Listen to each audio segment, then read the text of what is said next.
Olá, bem-vindo ao trabalho de grupo do Natan, Matheus e do Gabriel Tessari. O Gabriel vai fazer a parte de 1826 a 1830 e eu vou fazer de 1821 a 1825. Então vamos lá pelo meu trabalho. Primeira data, 1821. A primeira eleição geral para civilizar o Brasil. Nós não temos outras armas a não ser o nosso voto, isto é, com que defendemos nossos direitos, nossos fóruns pelos nossos representantes. É a fala de Bacharel Basílio Ferreira Goulart, eleitor da freguesia da Calendário do Rio de Janeiro, ao descrever as eleições dos deputados brasileiros às Cortes de Lisboa, em abril de 1821, citada pela historiadora Lúcia Bastos na coleção O Brasil Imperial. Ilustra bem o clima das primeiras eleições gerais ocorridas na história política do Brasil. Foram enviados ao Congresso de Lisboa 45 deputados eleitos nas diversas províncias do Brasil, um território que não era independente, mas Reino Unido de Portugal.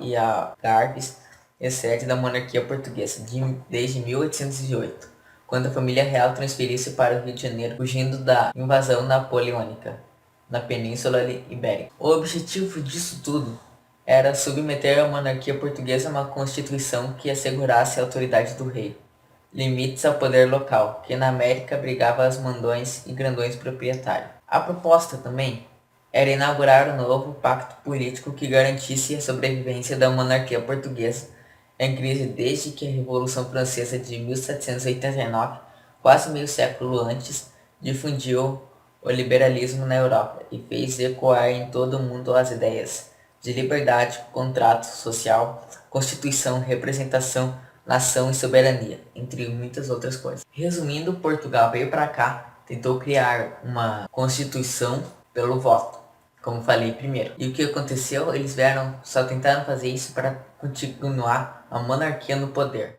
É isso. Próxima data. 1822. A independência do Brasil. 1º de janeiro. Dom Pedro I recusou-se a atender à convocação das Cortes de Lisboa para voltar a Portugal. A data ficou conhecida como Dia do Fico. Então, 16 de janeiro. Dom Pedro I organiza um ministério formado só por brasileiros, sob a chefia de José Bonifácio. 18 de janeiro. José Bonifácio é nomeado chanceler brasileiro. 19 de fevereiro. Insurreição pela independência brasileira na Bahia. Nessa mesma data morre a freira Joana Angélica. 13 de maio. Dom Pedro é aclamado defensor perpétuo do Brasil pela maçonaria. 2 de setembro. Conselho de Estado reunido por José Bonifácio e pela Imperatriz Leopoldina, recomendada a independência. 7 de setembro. Um dos melhores feriados do Brasil. Ocorre a tão importante independência do Brasil. No final de agosto de 1822, Dom Pedro deslocou-se da província de São Paulo para acalmar a situação depois de uma rebelião contra José Bonifácio. Apesar de ter servido de instrumento dos interesses da aristocracia rural, a qual convivia a solução monárquica para a independência. Não se deve desprezar os seus próprios interesses. O príncipe tinha formação absolutista e por isso se opusera à Revolução do Porto, de caráter liberal. Da mesma forma, a política recolonizadora das cortes desagradou a opinião pública brasileira. E foi nisso que se baseou a aliança entre Dom Pedro I e o Partido Brasileiro. Assim, embora a independência do Brasil possa ser vista objetivamente como obra da aristocracia rural, é preciso considerar que teve início como compromisso entre o conservadorismo da aristocracia rural e o absolutismo do príncipe.